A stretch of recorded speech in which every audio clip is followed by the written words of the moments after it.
कल जो आपको हम रहसु भगत की कहानी वगैरह बताए थे, तो घर पर आप लोग पढ़े हैं, समझे उस चीज को? Yes sir. अच्छा, आज आपको हम झांसी की रानी के बारे में बताएंगे, उसकी कहानी विस्तार पूर्वक। ठीक है ना? Yes sir. हाँ, कि आजकल के बहनों को, नारियों को कैसे रहना चाहिए और झांसी की रानी के पद चिन्हों पर ढलना चाहिए। ठीक है ना? Yes sir. चैप्टर नंबर 7 है झांसी की रानी लक्ष्मी बाई। हमारे देश को अंग्रेजों से आजाद कराने में जिन वीरों ने अपने प्राणों की भी परवाह नहीं की, उसमें झांसी की रानी लक्ष्मीबाई का नाम अमर है। हमारा देश जब अंग्रेजों के हाथों बहुत झगड़ा हुआ था, उस समय झांसी की रानी कड़ी मेहनत से उसका सामना किया था। बचपन में लक्ष्मीबाई का नाम मनु था। मनु बहुत ही साहसी और बहादुर लड़की थी। बड़ी से बड़ी कठिनाई आने पर भी वह कभी घबराती नहीं थी। उसे लड़कियों वाले खेल पसंद ही नहीं थे। उसे तीर तलवार चलाने में और घुड़सवारी करने में मन लगता था। वो बचपन से ही बहुत बहादुर थी। उसको लड़कियों के ये जो खेल होते हैं उसको बिल्कुल पसंद नहीं थे। समझ रहे हैं ना? Yes sir. हाँ, कोई कोई गॉड गिफ्ट होता है, भगवान का आशीर्वाद होता है। समझ रहे हैं? ये सब अवतारी पुरुष है, महापुरुष है ये सब। जब मनु बड़ी हुई तो उसका विवाह झांसी के राजा गंगाराव के साथ हुआ। अब वह झांसी की रानी लक्ष्मीबाई कराने लगी। जब मनु थोड़ा बड़ी हो गई तो उसकी शादी झांसी के राजा गंगाराव के साथ में हुई। जब शादी हो गई तो वो झांसी की रानी लक्ष्मीबाई कराने लगी। रानी बन गई भाई, वहां की बन गई ना। कुछ समय बाद राजा गंगाराव बीमार हो गए। बहुत कोशिश के बाद भी उन्हें बचाया नहीं जा सका। राजा के मरने पर रानी लक्ष्मीबाई बहुत दुखी हुई। भाई, किसी का भी हस्बैंड, पति यदि खत्म हो जाता है तो उसके परिवार पे क्या बीतती है ये तो वही जानता है? ना कोई खिलाने वाला रहता है, ना परिवार का खर्चा उठाने वाला कोई रहता है। और झांसी की रानी लक्ष्मीबाई के ऊपर तो पूरा झांसी का भार था। वो तो रानी थी वहां की, पूरा भार था उसको। प्रजा को कैसे संभालना है, कोई हमारे देश पे हमला करेगा उसको कैसे व्यतीत करना है। समझ रहे हैं ना? हाँ, तो बहुत दुखी हुई वो। आगे देखो क्या होता है।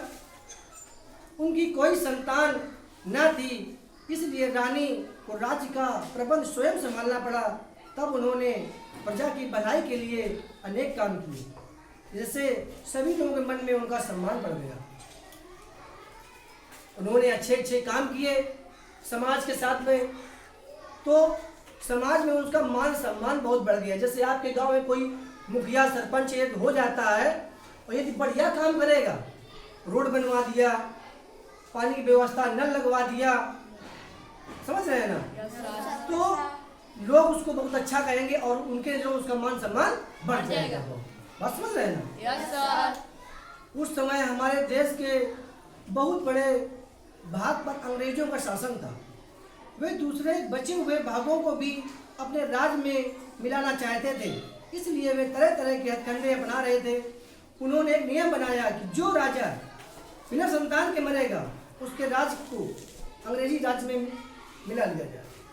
अंग्रेजों ने एक नियम बना दिया, क्योंकि उस समय उनका शासन चल रहा था अपने देश में, कि जिस राज्य के राजा कोई संतान नहीं हुई उनको हम लोग अपनी ओर मिला लेंगे, वो राज्य काज नहीं चला पाएगा। ठीक, तब देखिए झांसी की रानी लक्ष्मीबाई ने क्या किया।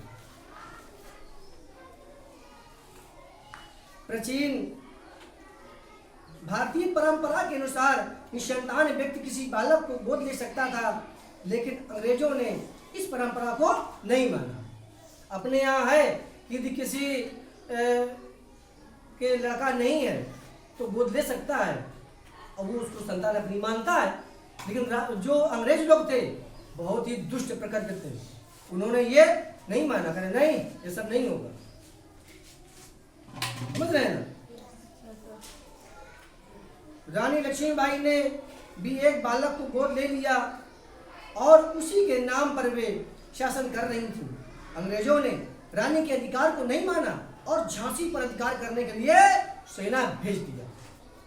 उन्होंने नहीं माना ये चीज को और झांसी पर अधिकार करने के लिए अपनी सेना को उनके ऊपर भेज दिया, जाओ हमला कर दो जाकर। अंग्रेजों के इस कार्य से रानी को बहुत क्रोध आया। उन्होंने बड़े साहस से अंग्रेजी सेना का मुकाबला किया और उन्हें वहां से मार भगाया, क्योंकि बचपन से ही बहुत बहादुर लड़की थी वो, है ना? जल्द ही अंग्रेजों ने फिर हमला किया। इस बार झांसी पर दो ओर से हमला किया गया। रानी की सेना ने 7 से शत्रुओं पर सामना किया। दोनों सेनाओं के बीच भयंकर युद्ध हुआ। अंग्रेज सेना के आगे नहीं टिक सके। दोनों सेनाओं में बहुत भयंकर युद्ध हुआ था, लेकिन उस समय भी अंग्रेजी सेना झांसी रानी लक्ष्मीबाई के सामने नहीं टिक सके, भगा दिया गया उनको। अंग्रेजों ने झांसी के किले को घेर लिया।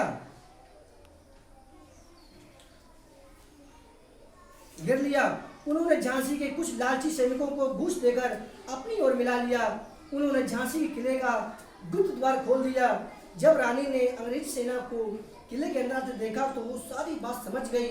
उन्होंने अपने पुत्र को अपनी पीठ से बांध लिया और घोड़े पर सवार होकर वहां से निकल गई। उसके साथ कुछ वफादार सैनिक भी थे। रानी कालपी की ओर बढ़ती गई।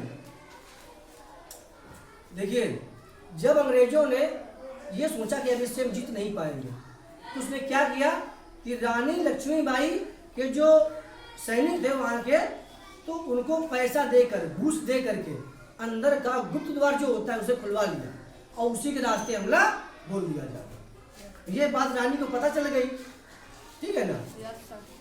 तो कालपी के रास्ते को निकल गई। ये कानपुर की तरफ हम लोग उत्तर प्रदेश में पता है जाके। अंग्रेज सैनिक उसका लगातार पीछा कर रहे थे रानी की ओर और अंग्रेजों की सेना के बीच कई बार युद्ध हुआ। युद्ध में रानी आगे रहकर अपनी सेना का उत्साह बढ़ाती थी। युद्ध करते करते रानी ग्वालियर आ पहुंची। वहां के राजा ने अंग्रेजों का साथ दिया। वह किला छोड़कर चला गया, लेकिन ग्वालियर की सेना रानी का साथ दे दिया। अंग्रेज रानी को बड़ा खतरा समझ रहे थे, इसलिए वे जल्दी से जल्दी उसका अंत चाहते थे। अब अंग्रेज सेना ने पूरी शक्ति से रानी पर हमला बोल दिया। रानी शत्रु सैनिकों से गिरती जा रही थी, लेकिन उन्होंने साहस नहीं छोड़ा। वे पूरे जोश से युद्ध कर रही थी और शत्रुओं को मार रही थी।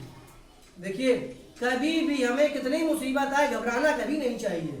जो डर गया वो मर गया। तो कभी भी डरना नहीं, कितना मुसीबत आए उसको सामना में डट के करना है, विजय तभी हासिल होगी। और ये पहले देख लिए कि वो 4 को आ रहा है, 4 आ रहा है और चारों हमें मारेगा तो हम तो मर जाएंगे। अरे 4 आ रहा तो एक को तो कम से कम आप मारे देंगे, 2 को तो आप मारे देंगे, नहीं मार देंगे। डरना किस बात का? और मरना इंसान के ऊपर नहीं है, मरना ऊपर वाले के ऊपर है। जब वो चाहेगा तभी मरेगा। इंसान के मानने से कोई मरता नहीं है, याद रखना।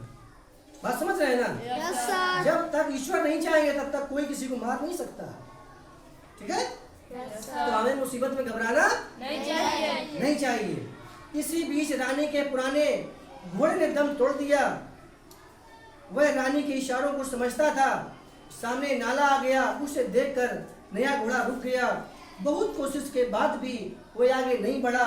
इतने में शत्रु सैनिक आ गए। रानी अकेली थी, वह बुरी तरह से घायल हो गई, लेकिन उन्होंने हिम्मत न हारी। तब रानी के वफादार सैनिक उन्हें बाहर निकाल लाए। अब उनका तो घोड़ा जो वफादार था, समझता था उनके इशारों को, वो तो मर गया। नया घोड़ा था, आगे मतलब बहुत गड्ढा था, तो वो नाक नहीं पाया, वही रुक गया। जब जैसे रुका तैसे अंग्रेजों ने उस पर हमला बोल दिया, है ना? अगर घोड़ा वही होता तो टप गया होता, तो नहीं पकड़ पाते। फिर रानी के शरीर से बहुत खून बह चुका था। उन्होंने अपने सैनिकों से कहा, मेरा अंत पास है। फिर क्या हुआ? कि रानी के सैनिक आए और रानी को वहां से दूर ले गए। तब रानी ने अपने वफादार सैनिक से क्या कहा कि मेरा समय बहुत नजदीक आ गया है। क्या कहा? मेरा समय बहुत नजदीक आ गया है, तुम लोग मेरे शरीर को जल्दी से जल्दी जला देना, जिससे शत्रु मेरे शव को छू भी न सके। देखिए कितने बहादुर थे। उसने कहा कि तुम जल्दी से जल्दी मेरे शरीर को क्या करना? जला देना, शत्रु हमें छू न पाए। हाँ। रानी लक्ष्मीबाई की वीरता को लोग आज भी याद करते हैं और उन्हीं की याद में एक कविता बनाई गई है। बूंदे रे हर बोलो के मुंह, हमने सुनी कहानी थी, खूब लड़ी मर्दानी, वह तो झांसी वाली रानी थी। इसीलिए उन झांसी वाली रानी के नाम पर एक बार ताली हो जाए।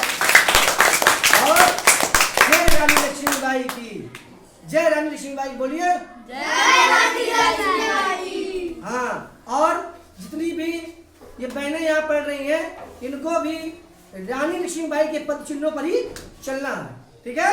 Yes sir. तो कहानी में कुछ सीख मिली? Yes sir. चलिए कल आएंगे तब फिर दूसरी सुनाएंगे आकर के, ठीक है?